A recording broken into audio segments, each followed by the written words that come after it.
हरे कृष्णा कृष्णा कृष्णा हरे हरे, हरे राम राम राम हरे हरे।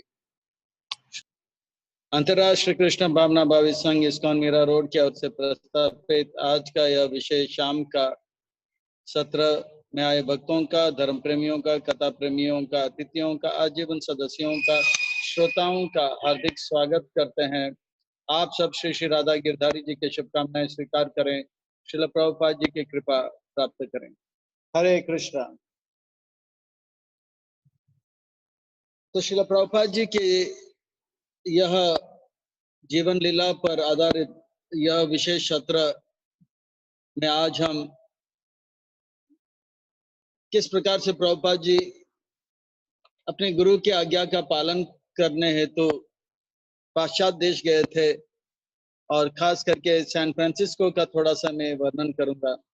किस प्रकार से रथ यात्रा हुआ था संक्षेप में, और किस प्रकार से प्रभुपाद जी का नाम जो है स्वामी जी से प्रभुपाद जी पड़ा, उस पर थोड़ा चर्चा करेंगे। और एक और बात हम आपको बताएंगे, वो है श्री कृष्ण चैतन्य प्रभु नित्यानंद श्री अद्वैत गदाधर शिवासादि गौर भक्तवृंद, ये मंत्र जो है कब हमारे संस्था में भक्त लोग को दिया गया था, ये भी मैं बताऊंगा।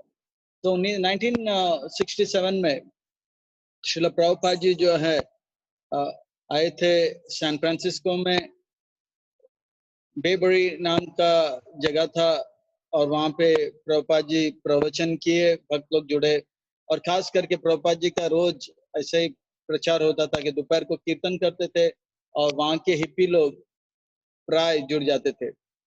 हरे कृष्ण आंदोलन को हिप्पी रिलीजन करके भी माना जाता था। ये हिप्पी लोग उस समय ज्यादा आया करते थे। ये भगवान का ही कुछ योजना है कि हिप्पी लोग जुड़ रहे थे। और उनमें से भी हिप्पी का जो गुरु हुआ करता था, उनका नाम था एलन गिल्सबर्ग। एलन गिल्सबर्ग वहाँ के हिप्पियों को मार्गदर्शन किया करता था, युवकों को मार्गदर्शन दिया करता था। तो वो उनमें भी, तो वो भी प्रभुपाद जी को चाहता था, और सब हिप्पियों को भी जोड़ता था। तो इस प्रकार से ये जो आंदोलन है, ये हरे कृष्णा आंदोलन को हिप्पी रिलीजन भी माना जाता था शुरू शुरू के समय पर। तो अब प्रभुपाद जी जब सैन फ्रांसिस्को में थे तो भक्तों को प्रोत्साहित करते थे कि पेंटिंग करें, पेंटिंग राधा कृष्ण का, चैतन्य महाप्रभु का, इस प्रकार से।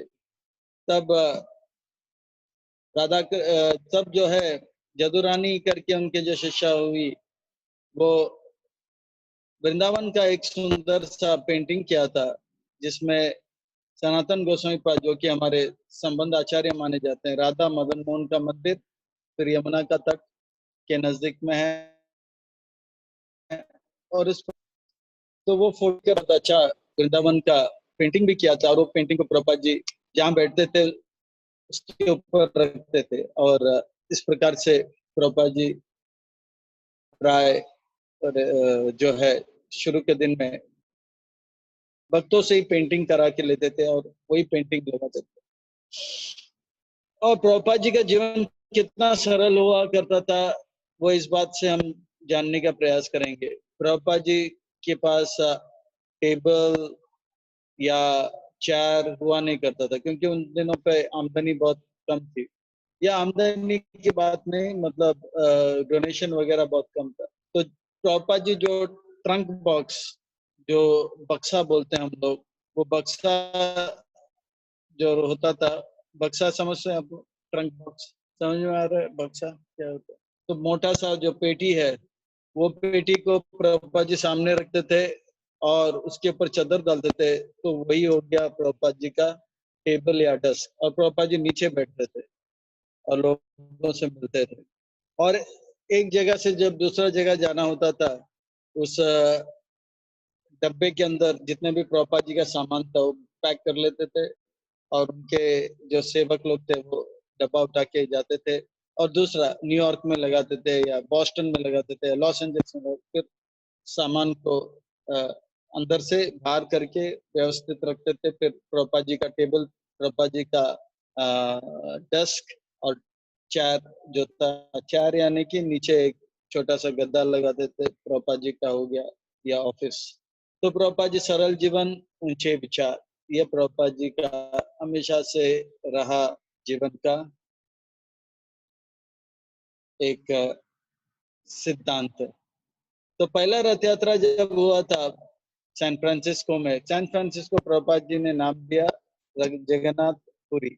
जो हमारे इंडिया में है उसका नाम है जगन्नाथपुरी, तो सैन फ्रांसिस्को में नाम दिया न्यू जगन्नाथपुरी। वहीं से जगन्नाथ जी आए थे।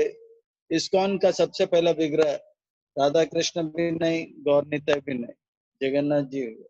तो जगन्नाथ जी को तो पहला रथ यात्रा जब हुआ सैन फ्रांसिस्को में, तो एक बड़ा ट्रक मंगाया था, बड़ा ट्रॉली, बड़ा ट्रक खुला हुआ रहता था। जगन्नाथ बलदेव सुभद्रा वहां रहते थे, और उस प्रकार से जगन्नाथ जी को रथ यात्रा में लेकर गए।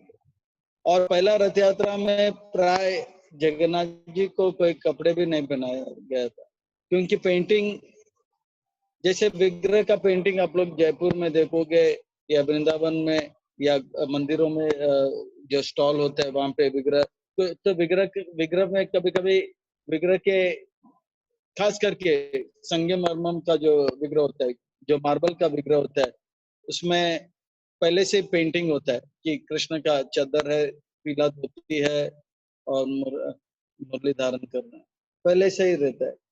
तो वस्त्र डालो तो भी भगवान का शोभा है, नहीं भी डालो तो वो विग्रह के अंदर पहले से ही है। तो श्याम सुंदर प्रभु ने जो विग्रह बनाया था, तो उसमें पेंटिंग भी किया, तो कि लोगों को जगन्नाथ जी का इस प्रकार से पेंटिंग किया कि ड्रेस नहीं है तो भी बोलेंगे कि जगन्नाथ जी कितने सुंदर लग रहे हैं। पर प्रभुपाद जी जब गए वापस इंडिया में, क्योंकि उनको दिल का दौरा पड़ा था 67 में, वो वापस इंडिया गए। प्रभुपाद जी आए कभी थे? प्रभुपाद जी आए थे 65 में, 1965 में, 67 में, 67 में, 67 में प्रभुपाद जी वापस गए। पर 2 साल में बहुत सारे भक्त जुड़ गए, और प्रभुपाद जी जब गए तो भक्तों को थोड़ा चिंता था कि, पर वापस प्रभुपाद जी 2 महीने में ठीक होकर आ गए। तो प्रभुपाद जी 4 बक्सा इस बार लेकर आए। कितने? 4 बक्सा। बक्से में जगन्नाथ बलदेव सुभद्रा थे। और पहली बार प्रभुपाद जी जब वापस इंडिया से आए थे 67 में, तब अपना संन्यास डंडा लेकर आए थे। तो भक्तों को समझ में नहीं आ रहा था ये जो डंडा है क्या। उनके लिए सब कुछ नया है, उनको ये भी पता नहीं कि कृष्ण कौन है, जगन्नाथ कौन है। तो ये डंडा जो लेकर आए थे प्रभुपाद जी, और डंडे त्रिदंडी होता है, और त्रिदंड के ऊपर एक और चौथा दंड होता है, उसको जीव दंड कहते हैं, आत्मा कहते हैं वो। तो एक सोचा कि ये जो है ये क्या है, पतला सा गिरवे वस्त्र से ढका हुआ डंडा, और उसके ऊपर एक पाउच। तो प्रभुपाद जी समझाया कि ये संन्यास डंडा होता है, वैष्णव के लिए त्रिदंड होता है, कर्मणा मनसा वाचा, और चौथा क्या है, जीव आत्मा, पूरा भगवान को समर्पित है। उनको ये भी पता नहीं था। तो प्रभुपाद जी जब आए उस 67 में, तो जगन्नाथ जी के लिए भी ड्रेस लाए थे। तो जगन्नाथ जी को जब ड्रेस पहनाया था दिसंबर में, तो श्याम सुंदर प्रभु को अच्छा नहीं लगा। मैंने इतना मेहनत किया पेंटिंग करके, उसके ऊपर ड्रेसिंग किया। तो प्रभुपाद जी ने अपने शिष्यों से कहा कि जगन्नाथ जी को ड्रेस पहना सकते हैं। तो बोला नहीं, जगन्नाथ जी इतने अच्छे लग रहे हैं विदाउट ड्रेसिंग, क्योंकि पेंटिंग ही इतना अच्छा था। तो बोला नहीं, वैसे जगन्नाथ जी को ड्रेस भी पहना था। पर पहले से ड्रेस है, पहले से उनके पेंटिंग में ड्रेस है। जैसे नरसिंह भगवान यहाँ पर है, उनका पेंटिंग में ही ड्रेस भी है, विग्रह में ही ड्रेस है। अलग से भी पहनाना तो पहन सकते हैं। तो उस प्रकार से फिर प्रभुपाद जी ने बताया विग्रह 2 प्रकार का होता है। एक विग्रह होता है जिसमें हमको अलग से ड्रेस पहनाना पड़ता है। फिर कभी कभी ऐसा भी विग्रह आता है जिसमें भगवान का पहले से ही धोती होता है, पहले से ही उनके उस विग्रह के अंदर ही भगवान का माला भी होता है, तिलक भी होता है, पर हम अलग से कपड़ा पहन के भी करा सकते हैं। तो लोग कुछ समझ गए, तो बोला जगन्नाथ जी को क्या ड्रेस पहनाएंगे, अभी इनको कुछ नहीं पता है। तो पापा जी ने बताया उनको एक मुकुट, टर्बन, है ना, पगड़ी पहना सकते हैं, फिर एक शॉल पहना सकते हैं, शॉल, और एक स्कर्ट जैसा पहना सकते हैं। तो कौन पहना सकता है? तो प्रभुपाद जी के 2-3 शिष्यों ने ये किया। तब ये 1967 दिसंबर में पहली बार जगन्नाथ जी को ड्रेस पहनाया गया था। फिर वापस जब प्रभुपाद जी आए तो भक्त लोग हरे कृष्णा महामंत्र के साथ एक और भजन गाने लगे, एक और मंत्र गाने लगे। हे कृष्ण गोविंद हरे मुरारे, हे नाथ नारायण वासुदेव, कृष्ण गोविंद हरे मुरारे, हे नाथ नारायण वासुदेव। तो प्रभुपाद जी ने बोला ये मंत्र किसने सिखाया आपको? बोला हम लोग आपके श्रीमद् भागवतम के जो दूसरा स्कंद है उसके तात्पर्य में ये आप मंत्र लिखे थे, तो हम लोग सोचा आपने अगर लिखा है तो हम गाएंगे। तो प्रभुपाद जी ने बताया ये जो मंत्र है ये प्रमाणिक नहीं है, क्योंकि कोई संप्रदाय से नहीं आता है, इसलिए इस प्रकार का मंत्र का उच्चारण करना ठीक नहीं है, ना करो तो अच्छा है। और अगर आप लोग वास्तव में मंत्र नया एक सीखना ही चाहते तो मैं देता हूँ मंत्र। तो बोला श्री कृष्ण चैतन्य प्रभु नित्यानंद श्री अद्वैत गदाधर श्रीवासादि गौर भक्तवृंद।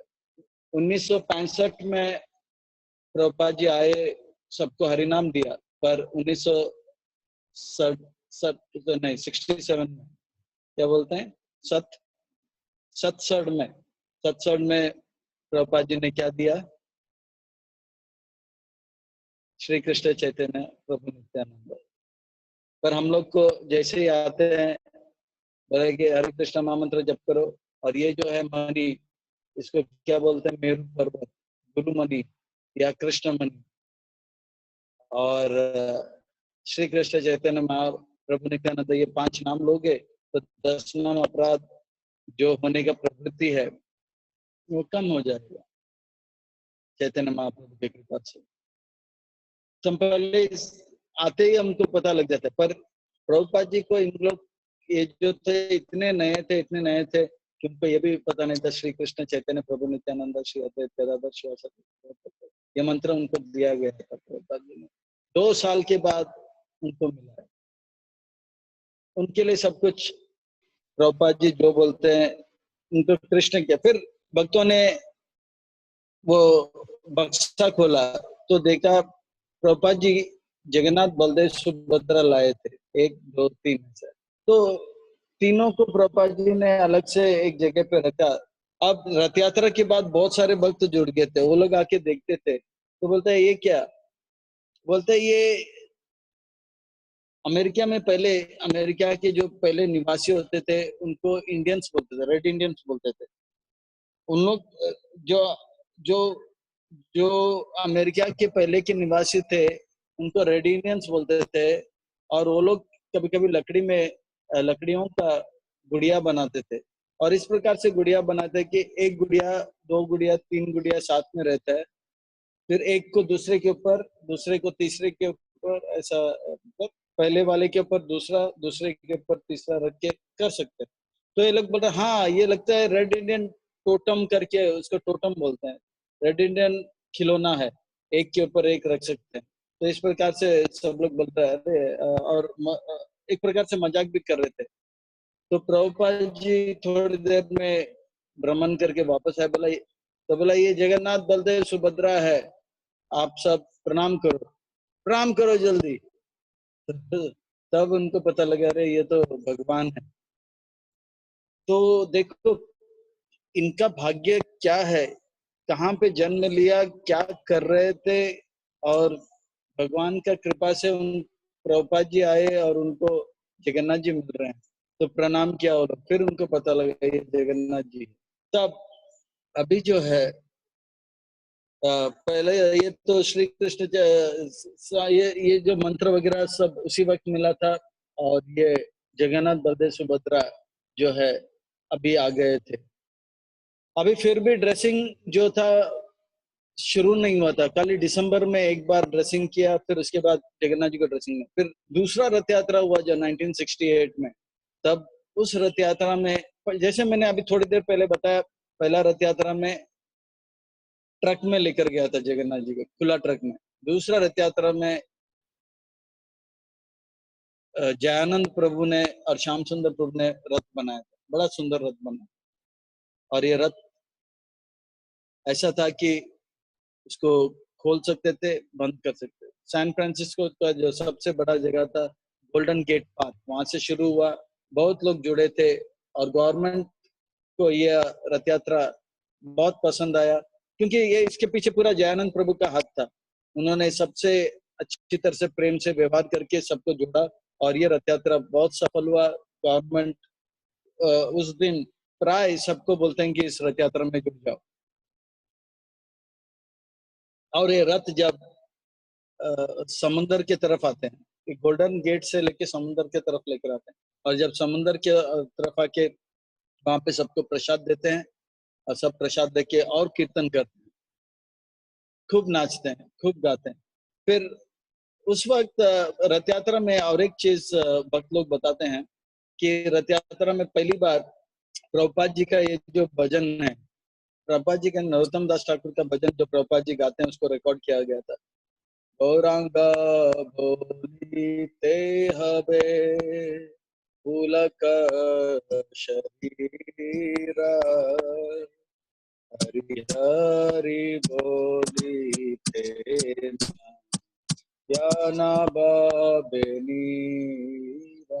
कीर्तन होता था बहुत जोर जोर से, और कभी कभी कीर्तन कोई भक्त नहीं करता था, एक कीर्तन और दूसरे कीर्तन के बीच में फासला होता था, तो ये टेप रिकॉर्डर ऑन करते थे, प्रभुपाद जी का धुन गौरांग बोली थे, तो ये भी ये भक्त लोग सीख लिए और गाना आरंभ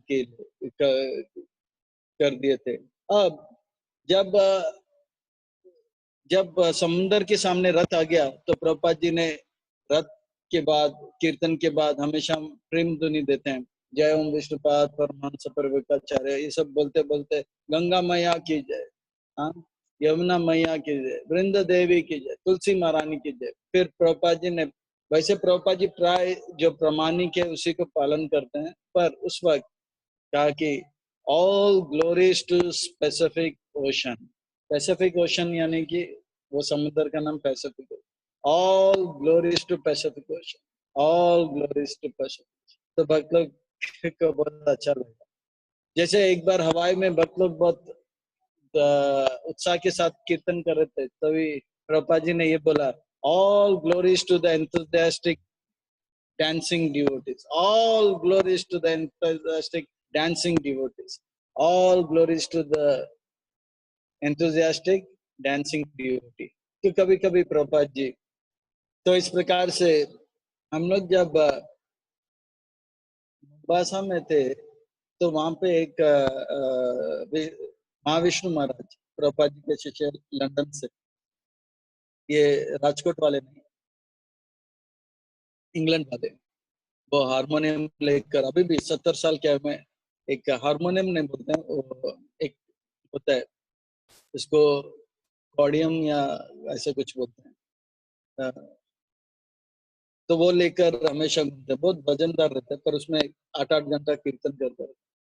तो वो वहां पर एक बहुत बड़ा तालाब है, वो तालाब जो है वहाँ दुनिया का दूसरा बड़ा तालाब माना जाता है। और हाँ, मुंबासा और केनिया में, नैरोबी में, किस्मू से लेके मुंबासा तक जाता है, समुंदर को जोड़ता है। तो इस प्रकार से तो वो महाराज भी उस समुंदर को, उस लेक को, ऑल ग्लोरीज टू, उसका नाम मैं भूल गया, ऑल ग्लोरीज टू फलाना फलाना लेक ऐसा बोलते थे। और वहां पे जो नदी नदी वो बहता था केनिया में, all goes to Nile river. Nile river ये जो है अफ्रीका दुनिया का सबसे बड़ा नदी माना जाता है, पर पुराणों में ये नदी का नाम आता है। वो नीले रंग का पहला पानी आता था, इसीलिए नील नदी बोलते थे उसको। ये जो है कालांतर में नाइल रिवर हो गया। तो इस प्रकार से प्रभुपाद जी वो उस समंदर को का जय जयकार किए।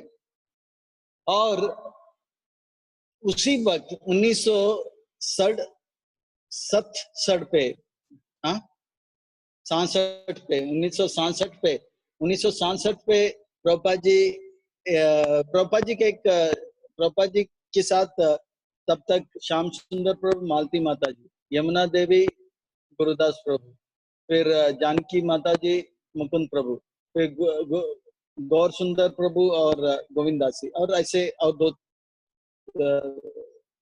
जो थे गृहस्थ भक्त लोग होते थे। तो गोविंद दास जी गौर सुंदर प्रभु जो थे वो इधर उधर से बहुत सारी किताब पढ़ते थे। तो उनको पता लग गया कि हमको ब्राह्मण बनना है। तो 1967 पर क्या हो गया, 67 पर बोला कि हमको हमको ब्राह्मण बनना है, ब्राह्मण बनना है। तो प्रभुपाद जी ने एक दिन बोला कि ठीक है, आज होगा ब्राह्मण दीक्षा। पर प्रभुपाद जी ने 6 भक्तों को ब्राह्मण दीक्षा दिया, और उनमें से सब सारे के सारे पुरुष थे। ब्राह्मण दीक्षा स्त्रियों को प्राय दिया नहीं जाता है। तो जितने भी प्रभुपाद जी के शिष्या थी, वो लोग थोड़ा सा ये हो गए, नाराज हो गए। जदु रानी खास करके, फिर गोविंद देवी माता जी, वो भी बहुत नाराज हो गए, हमको क्यों नहीं ब्राह्मण दीक्षा। और वो दीक्षा समारोह में वो लोग आए नहीं। तो प्रभुपाद जी बोले ये हमेशा ये लोग आते हैं, एक परिवार जैसा था। शुरू में प्रभुपाद जी के साथ ये लोग जब जुड़े थे, कम से कम पहला 1970 तक एकदम परिवार जैसे रहते थे। प्रभुपाद जी जहाँ जाते थे लोग मिलकर जाते थे, कोई सेवा में रहते थे, बाकी प्रभुपाद जी के साथ रहते थे। तो क्यों नहीं आया, ऐसा प्रभुपाद जी सोच रहे थे। फिर ये जो गोविंद दासी थी, वो सोच रही थी कि मैं क्या कर रही हूँ, मैं ये समारोह में क्यों नहीं जा रही हूँ।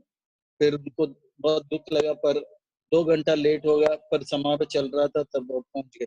तो प्रभुपाद जी बोले आप हमेशा, मैं कोई भी कार्य करता हूँ साथ में रहती हो, तो क्यों नहीं आई। तो कुछ बोली नहीं। फिर सबको देखा ये लोग दुखी है, तो बोला इनका भी ब्राह्मण दीक्षा होगा क्या, माता जी का, अगले दिन। तो फिर ये लोग खुश हो गए। तो अगले दिन इन सबको ब्राह्मण दीक्षा दिया। फिर प्रभुपाद जी को पता लगा ये जो देश है, पाश्चात्य देश में स्त्री और पुरुष में ज्यादा भेद वो लोग देखते नहीं है। पुरुषों को जिस प्रकार से परवरिश किया जाता है, स्त्रियों को भी वैसे ही परवरिश किया जाता है। तो इसलिए स्त्री पुरुष में भेद नहीं, तो उनको भी दीक्षा दी। भारत में इस बात का बहुत खंडन हुआ। जब भारत में प्रभुपाद जी आए तो पूछा, स्वामी जी आपने स्त्रियों को ब्राह्मण दीक्षा क्यों दिया, मलेच्छों को क्यों दिया। उसका तो जवाब शास्त्र में है कि जन्म से भगवान का हरिनाम का दीक्षा जो है, वो उसे लेने में, हरिनाम लेने में कोई नियम इत्यादि नहीं, नाम नामकारी, तो उसमें कोई नियम नहीं। पर ब्राह्मण दीक्षा में बहुत कड़क नियम है। वो भी स्त्रियों को कैसे दिया, मलेच्छों को क्यों दिया। तो उसका भी उत्तर है, जन्म से कोई ब्राह्मण इत्यादि नहीं, खास करके कलयुग में कल शूद्र संभव। पर ये लोग अच्छा नियम पालन करें तो अच्छा इनको दिया, पर स्त्रियों को क्यों दिया। फिर प्रभुपाद जी ने क्या, मैंने ना स्त्री को दीक्षा दिया ना पुरुष को दीक्षा। पर ये लोग कौन है जो गायत्री मंत्र पहन के खड़े आपके आगे पीछे। मैं प्रभुपाद जी फिर से बोला, मैं स्त्रियों को भी नहीं दिया, पुरुषों को भी दीक्षा नहीं दिया, मैं जानवरों को दीक्षा दी। प्राय मनुष्य शरीर में अगर मांसाहार, जुआ और धर्म का पालन नहीं करते हैं, वो 2 पांव में चलने वाले बगैर सिंग और पूंछ के जानवर माने जाते। बोला मैंने जानवरों को दीक्षा दिया। सच बात है, प्रभुपाद जी ने ऐसे निम्न कोटि के चेतना वालों को केवल प्रसाद और हरिनाम के माध्यम से उन्नत किया। ये कार्य कोई साधारण व्यक्ति नहीं कर सकता है।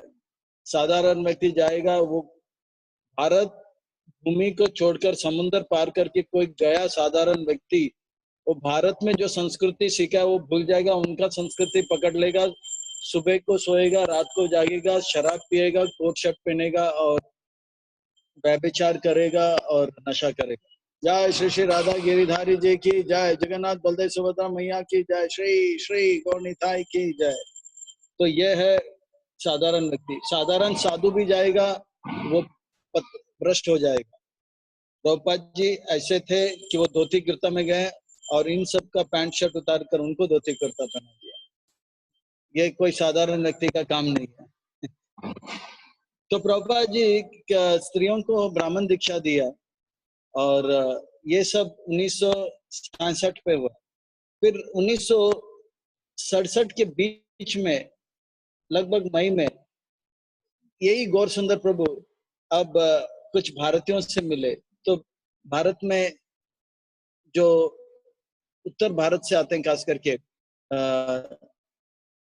बहन जी, भाई जी, माता जी, पिताजी, जी जी जी जी जी लगाते हैं। तो वो लोग वो सुन लिया और कुछ ग्रंथ में भी पढ़ लिया, जी बुलाने से आदर होता है और सम्मान बढ़ता है। तो ये जो गौर सुंदर प्रभु था, ये पाश्चात्य देश का था। तो वो सोचा कि प्रभुपाद जी से पूछता हूँ, क्या मैं अपने पत्नी को, जिसका नाम है गोविंद देवी माता जी, उनको मैं गोविंद जी बुला सकता हूँ? तो प्रभुपाद जी ने बोला, ये जी शब्द से संबोधन करना ठीक नहीं, आप प्रभु बोलो या माता जी बोलो। नाम लेकर, क्योंकि उन्होंने कुछ भारतीयों को देखा, सुनीता जी, अरुण जी ऐसे बोल रहे थे, गणेश जी, राजेश जी। तो बोला मैं गोविंद जी करके बुलाऊं क्या अपनी पत्नी को? तब प्रभुपाद जी ने बोला, ये जी संबोधन जो है बहुत घटिया है, तीसरे दर्जा का है। तब ये जो पाश्चात्य देश के लोग होते हैं, थोड़ा एक चीज को जिज्ञासु होते हैं और एक चीज को पकड़ लेते तो पकड़ लेते। बोला स्वामी जी, हम आपको स्वामी जी बुलाते हैं, इसमें भी जी आता है। तो प्रभुपाद जी ने बोला, इस बात को ज्यादा चर्चा नहीं करेंगे, चलेगा। नहीं नहीं, अगर ये जी जो है अगर घटिया किस्म का है और ये तीसरे दर्जा का है, तो आप हमें समझाओ कि क्यों नहीं। बोला ये बात पे चर्चा नहीं करेंगे, ये ज्यादा फजूल की बातें हैं, स्वामी जी बुला रहे हो, बुलाओ, कोई बात नहीं। नहीं नहीं, अगर ये तीसरे दर्जा का है, आपको बोलना पड़ेगा। आपको हम कैसे संबोधन करें ताकि वो उत्तम कोटि का हो? We want to give you the best, हम आपको सबसे श्रेष्ठ चीज देना चाहते हैं। फिर बोला मेरे को गुरुदेव बुला सकते हैं। बोला गुरुदेव, और क्या बुला सकते हैं? गुरु महाराज बुला सकते हैं, और क्या बुला सकते हैं? फिर प्रभुपाद जी ने कहा श्रील प्रभुपाद बुला। फिर बोले आपने अभी तीन हमें तीन ऑप्शंस दिए, तीन आप अपने तीन हमको जो है बातें बताएं, पर इसमें से श्रेष्ठ क्या है? तो प्रभुपाद जी ने बोला आप स्वामी जी बुलाओ और ज्यादा बात को आगे मत बढ़ाओ। नहीं नहीं, हमको स्वामी जी नहीं, हमको श्रेष्ठ क्या है वो बताओ। फिर बोला कि श्रील प्रभुपाद जी जो है ये नाम श्रेष्ठ है। श्रील प्रभुपाद जी श्रेष्ठ है, तो आज से हम लोग आपको श्रील प्रभुपाद जी बुलाएंगे। आप देखिए 1965 से लेके 1967 तक स्वामी जी बोल रहे थे, अभी प्रभुपाद जी का नाम पड़ गया, स्वामी जी से नाम पड़ गया प्रभुपाद जी। और देखिए प्रभुपाद जी ने सामने से नहीं बोला कि मुझे प्रभुपाद जी बुला, ये भगवान ने इस प्रकार का व्यवस्था किया और उनको प्रभुपाद जी जो है उपाधि दे रहे हैं। प्रभुपाद जी 1967 पर 2 साल पहले, इसके 2 साल पहले आंदोलन खोलना नहीं चाहते थे, पर उनको बताया गया था अगर आप आंदोलन नहीं खोलोगे, एक ट्रस्ट नहीं बनाओगे, आपका प्रचार करना बहुत मुश्किल होगा, आपको दान देने वाला कोई नहीं होगा, रिसिप्ट बुक नहीं मिलेगा। तब उनको जाके international society for Krishna consciousness, तो भक्तों ने बोला आप कृष्ण कॉन्शियसनेस नाम मत देना, international society for God consciousness रखना, अंतरराष्ट्रीय कृष्ण भावना प्रभावित नहीं, अंतरराष्ट्रीय भगवान भावना भावित रखो, तो ज्यादा लोग जुड़ेंगे। प्रभुपाद जी ने बताया भगवान प्राय दुनिया में सबको पता है कि भगवान है, पर भगवान कौन है ये बताना मेरा जीवन का लक्ष्य है। कृष्ण भगवान है तो कृष्ण कॉन्शियसनेस, तो इस प्रकार से ये नाम दिया गया था। पर अब देखिए प्रभुपाद जी को आंदोलन चालू नहीं करना था, भगवान चाहते थे कि आंदोलन शुरू कर। भगवान प्रभुपाद जी नहीं चाहते थे कि उनका नाम प्रभुपाद, भगवान चाहते हैं कि उनको प्रभुपाद जी बना, तो इस प्रकार से उनका नाम प्रभुपाद जी हुआ। पर बहुत भक्तों ने विरोध किया। ये प्रभुपाद जी नाम जो है बहुत जीव उच्चारण में बहुत टेढ़ा मेढ़ा लगता है, बोलने में मुश्किल लगता है, उनको तो बहुत कठिन लगता है। प्राय बहुत सारे नाम जो है दक्षिण भारत में, जैसे मेरा पहले का जो नाम था वेंकटेश था, और बॉम्बे में मराठी लोग और सिंधी लोग या पंजाबी लोग के वेंकटेश नाम लेना बहुत मुश्किल पड़ता था, बहुत कठिन पड़ता था। पर दक्षिण भारत में ये प्राय तो पाश्चात्य देश वालों को ये प्रभुपाद जी नाम थोड़ा बोले स्वामी जी बहुत ठीक है, सरल है, एकदम उच्चारण करने में आसान है, पर फिर भक्तों ने स्वीकार किया ये जो श्रेयस्कर है, श्रेष्ठ है, इसलिए हम स्वीकार करते हैं। और इस प्रकार से जो है जगन्नाथ जी का रथ यात्रा फिर चालू हुआ था 1968 क्या बोलते हैं 1968 में पहला रथ यात्रा जिसमें रथ था, इसमें रथ आया था। तो ये रथ यात्रा में जगन्नाथ जी को ड्रेस भी पहनाया था, पहले वाले रथ यात्रा में ड्रेस नहीं था, इस रथ यात्रा में ड्रेस पहनाया गया था और बड़ा रथ भी रखा। फिर गौरांग बोलिते हबे ये कीर्तन भी बीच बीच में गाया गया था। All glories to specific question, all glories to specific question, ये भी उच्चारण किया गया था। और इसके ठीक इसके ठीक बाद प्रभुपाद जी को जो है अमेरिका छोड़ना पड़ा, क्योंकि उनका जो वीजा है खत्म हो गया था। और 3 महीने के लिए प्रभुपाद जी कनाडा में गए, मॉन्ट्रियल में गए। और जब कनाडा मॉन्ट्रियल में गए तो प्रभुपाद जी कनाडा में प्रचार अपना आरंभ किए, और वहां पे गोपाल कृष्ण गोस्वामी महाराज जो थे भक्तों से मिले, फिर भक्तों से मिलकर उनका आना जाना बढ़ गया। और 1967 68 में प्रभुपाद जी से जून के महीने में 1 तारीख को मिले थे, और मई 31 तारीख को उनको खबर मिला कि प्रभुपाद जी आने वाले हैं। तो प्रभुपाद जी के लिए क्या सेवा करें करके पूछा, तो कहा कि प्रभुपाद जी का कमरा जो है वो साफ करो। वो इतना गंदा था, कम से कम 5 घंटा महाराज श्री ने वो कमरा धोया, फिर अगले दिन प्रभुपाद जी से मिले। इसके बारे में हम चर्चा जो है अगले आने वाले सत्र में करेंगे। आज हमने चर्चा किया पहले प्रभुपाद जी को यह नाम जो है आज हमने चर्चा किया कि इस्कॉन का पहला अर्च विग्रह कौन सा हुआ, जगन्नाथ बलदेव। जगन्नाथ जी को पहले बार ड्रेस कब पहनाया गया था? 1967 दिसंबर में प्रभुपाद जी ने पहनाया था। पर पहला रथ यात्रा किस में हुआ था? लंबा ट्रक में हुआ था, खुला हुआ ट्रक में। फिर प्रभुपाद जी को अच्छा 1967 में वापस जब आए थे तो भक्त लोग एक और मंत्र गाए। कौन सा मंत्र गा रहे थे?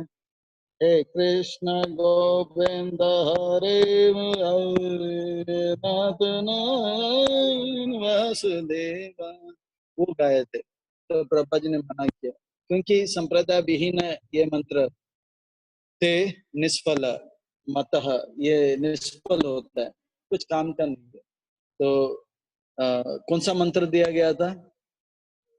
जय श्री कृष्ण चैतन्य प्रभु नित्यानंद श्री अद्वैत गदाधर श्री 2 साल के बाद फिर प्रभुपाद जी ने 67 पर पुरुषों को पहली बार कितने भक्तों को ब्राह्मण दीक्षा दिया? 6। फिर अगले दिन माता जी को दिया। फिर ये सब सनसेट पे हुआ, पहली बार हो रहा है ये सब। फिर प्रभुपाद जी सनसेट में जब वापस आए थे पहली बार, तो क्या लेकर आए थे? डंडा लेकर आए थे।